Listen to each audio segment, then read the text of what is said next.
Yo, what's up guys? Bajheera here, bringing you another level 60 new world character update, and this one is a bit of a doozy. So, we left off last time, my gear was like, we were doing pretty good. We were working on that drop level. We got in the PvP set together, playing I think heavy armor, got some interesting builds, a little heavy on the strength, and since then, we've made some gains, so... Let me just tell you guys a little bit about our server real quick before we dive into my character. So our server is a really fun server. We're on East, so YS, and then we're on US East.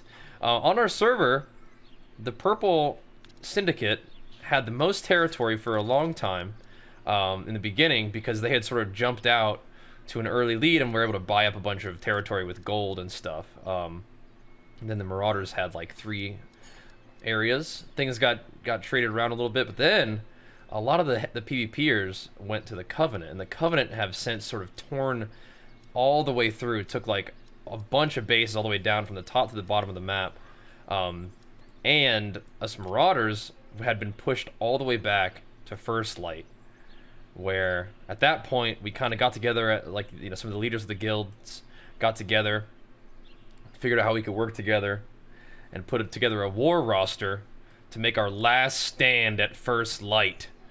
And we held the line at First Light, which is a big boost to morale. We saw we could do it.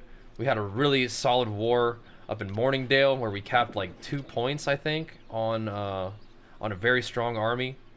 And then, in a war with Everfall, we actually beat like the strongest Covenant team, like some really strong boys on that Covenant squad for Everfall, so that's pretty hype. We have a war today for Windsward, and we won a war yesterday, and Restless Shore took that away from the Syndicate. So our server is doing really well. I definitely want to tell the story of it because our server is bumping, and it's really exciting to see.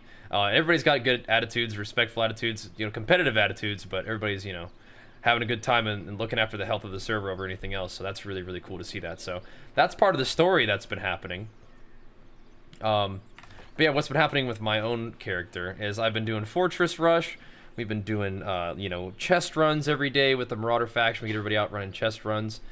Doing maybe a little bit of rares here and there, not so much right now because we've been doing a lot of Outpost Rush, and did farm the Genesis dungeon quite a bit. So the drop score is getting up there. But yesterday was a big day because we got 4 pieces of Voidbent to go along with the 1 piece of Voidbent that I bought. So I saw this on the auction house, and I bought the Voidbent Sabatons. Somebody was selling the Voidbent helm, so we bought that with some help from Ruin Guild. And then I bought 1 Void ore that turned into 2 Void ingots for the hands and the legs. And then I bought 1 more Void ore to turn that into the breastplate, because of the crafters in my guild had a lot of the mats that we needed. I did have to buy some extra mats like the Asmodium and stuff, but we were able to get a bunch of motes from the motes that I've gathered and from people in the guild have gathered and get those together, and a lot of the extra resources I either had from chest runs or the crafters had it. Night Sage is the guy who did a lot of the crafting for me, well, did all the crafting for me and had a lot of the resources that we needed, so big shout outs to Night Sage and my guild. It took dang near all my money, and probably, a lot of help from the Marauder faction. But we now have a full set of Voidbent with, max grade onyxes in each one of them. So that's pretty crazy. That's going to be a lot of fun. I'm using a Strength Constitution Keen with Rogue Great Axe. Now, I'm not sure if it's still the case, but Rogue used to scale all of your crits, not just backstab damage.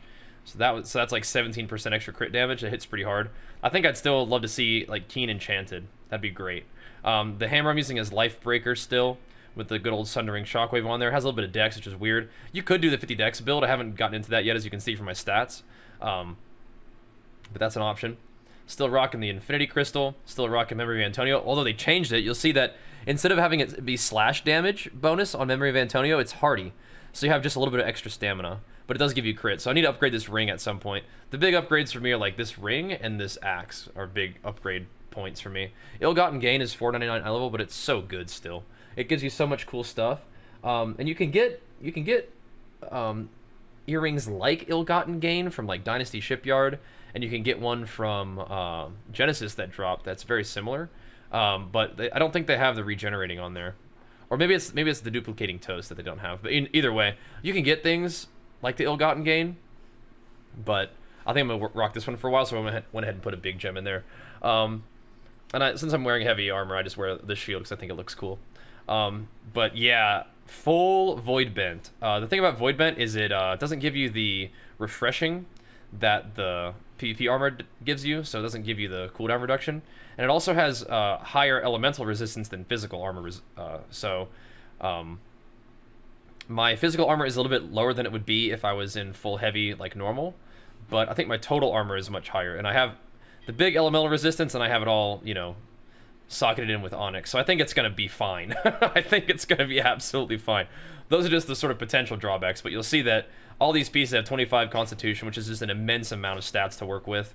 They all have Resilient and Invigorated and Luck, so this is also a Luck set, so I don't have to ever swap in with Luck gear, because this already gives me the maximum Luck. And it has the Invigorated, which means that Weaken, Disease, Exhaust, and Rend expires, you know, almost a full 25% faster. So those debuffs on me will be not lasting quite as long in war. So yeah, we're gonna rock heavy armor for a bit. I've been practicing with it, and I've been liking it, and I definitely want to try it out in Outpost Rush, and then put it to work in our wars that we've been doing as well. Hopefully you guys have been enjoying the war videos. You can see right here, but I'll show you anyway, what I'm doing with my stats. What I'm doing right now is basically a 200-200 spread. This is very standard. This is like really good. I like this. I liked the 300, but I also like that my animations aren't bugged. It just feels a little smoother not having them bugged. So I go to 219 strength right now because I want to have 210 constitution, so I get to 250 constitution. The thing is, the 250 perk isn't really that important. So what I could do is I could either eat, you know, half and half strength and constitution food, or I could knock my strength down to like 209 and then eat 40 strength food to be 249 strength, you know, or I could knock this down to straight 200 and go to 229 strength. Basically, I could do whatever, or I could do what I was talking about before, and I could take points out of strength, go to 200 strength, take points out of constitution, go to 200 constitution, and then try to get very close to like, you know, 50 dexterity for the crit. And you can just eat food for that. And that's a cool build. I think the 5% crit is probably really, really nice. At this point, I just said, you know what, I'm not going to do that because I'm just going to keep putting points into things that every point in strength scales my damage. Every point in constitution increases my health. You don't get anything from dexterity until you get to 50, where it gives you 5% crit, which still might be worth, right? You can imagine it's like every 10 points in dex gives you 1% crit chance, right? You can think of it that way, and then it's like, oh, okay, maybe that's worth. But I'm going to try just stacking just the raw strength and raw constitution stats, but eventually I might put some points in dex, and I'll let you know how that goes too, because I think that little extra crit could be really good along with all the crit stuff that you get from Great Axe, right? Like increased crit damage and things like that, you know, crit at when they're low health, you know, just all this stuff synergizes with crit. And this is the build that I'm running with my Great Axe right now. I'm running the no charge build. I may continue to experiment. Well, I will very likely continue to experiment with builds in Outpost Rush, because it does give you a lot of Azoth to play with. I am completely out of Azoth because we were traveling all over the world collecting all my motes that I had from every single storage in every single zone, so that's what we're doing right now. But I think I might put, if I was going to try this build, I'd probably put 1 point in charge, I'd go 3 points in reap, all these passives, and then I would probably put maybe enough points in Gravwell, but I'd try to go Mauler's Resolve, Enduring Strike. I don't think I could go Gravity because it doesn't work, so you'd have to put points in like in Gravity Well to get these two, because I like using these two right now. More damage when you're surrounded, and more damage absorption when you're surrounded, so that's really good for War and Outpost Rush. But yeah, I'd probably go a little bit light, just, you know, 1 point in charge, a little bit light on the reap talents, just to get enough for like the heal, just for fun. And then I drop Maelstrom and then just take Gravity Well, and that's like a little bit more standard than my build right now. But what I'm doing at this build is just like, you just get in the mix and just shred. You have your Maelstrom, you have your reap, and you just sit in the middle of everybody and just battle, rather than like using charge to like get out. Charge mostly like a defensive cooldown, really. You just charge to get out of battle, to heal up. But charge could be really fun for that purpose, so I might try that to just stay alive even better in war. I mean, I'm really tanky with this armor, so I might just want to just continue to stay alive without having to invest way too much more in constitution. And this can kind of get you, because like right now I don't think I die unless I'm like, I have no healers and I'm surrounded, right? And so if that's the situation, then I can use charge to get out of that situation. Or I could use charges to reset to get some heals and then get back in the fight. So it's a good call. I just like this mega AoE build. It's just kind of fun. I think Gravwell into Maelstrom into Reap when all the targets get stacked up is huge burst, and it definitely just downs healers in war. So I like this build, but I'm just gonna continue to experiment with it, and I'll let you guys know how it goes. My Warhammer right now, I did go back to Wrecking Ball. I think I was using Armor Breaker last time, which still feels good. I just don't like that Armor Breaker can't be like repositioned during the animation. It kind of locks you in and it keeps your camera, like your character faces one way and your camera's facing another. I don't really like the way that feels. So Wrecking Ball, you can actually like turn your camera during the animation and hit somebody as they're moving, and I like that a lot. You can do the same thing with Clear Out, and Clear Out is probably what I'm gonna be trying out as well. Just because Clear Out is gonna synergize so well with like me being a tank, right? So like if I get surrounded, that's like, you know, I can clear out to heal myself and to get people off me, right? And Clear Out I think is also gonna be good for knocking people off the point. The thing that Wrecking Ball is good at is just flattening a healer, right? Like, or flattening anybody. Because the flatten effect, they don't get up from it immediately like a stun. Like a stun breaks as soon as they take damage, but a flatten does not. So flattening a healer with, you know, 2 or 3 other melee banging on them, I mean, like that's really scary. And if you can hit that reliably, I mean, you can just, you know, annihilate healers in the backline, which is pretty much my main job. So I like Wrecking Ball. Clear Out could be good too, though. Those are probably my favorites. But Armor Breaker definitely has some utility, and I probably will eventually try to Mighty Gavel build. It looks like it would probably do some serious damage. I mean, 160% weapon damage, then 200% weapon damage. I mean, that's a big burst, and it does like more damage when they're low health. Does stamina damage, gives you haste. It's, you know, pretty cool. So I'm gonna have to try that out eventually. But this is what I'm doing right now with this build. Same thing with my hatchet right now. Hatchet's kind of bugged, so I haven't really been using it too much, but still the same thing that I've usually been doing, just using Rending Throw. But it's this talent that's bugged. If you guys didn't know, Exploitation's a funny name for the talent. Sorry, not that one. It looks the same way. Fortifying Strikes is the one. No, it's actually not Fortifying Strikes. It's this one. We'll get to it eventually. It's Against All Odds. That's bugged. It increases base damage by 10% for every enemy within 5 meters of the player. Currently, this buff is not falling off.